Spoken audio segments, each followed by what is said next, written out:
L'emozione nuova è stata avere una squadra come la mia, persone straordinarie che ho imparato a conoscere in questi mesi e su cui ho messo gli occhi ovviamente perché li ho scelti con particolare cura e vedo poi che durante il percorso il mio è stato un intuito giusto e non ho sbagliato. Quindi assieme a loro conto di portare avanti il nostro programma che punta alla crescita della nostra comunità e l'arricchimento anche e la coesione sociale.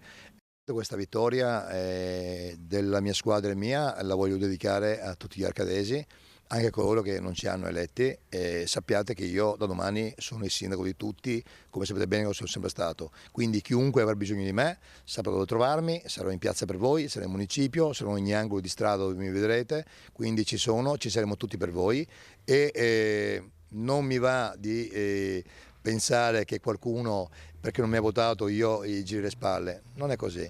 Lo scoprirete bene comunque che per me siete tutti uguali e siete tutti arcadesi al primo posto.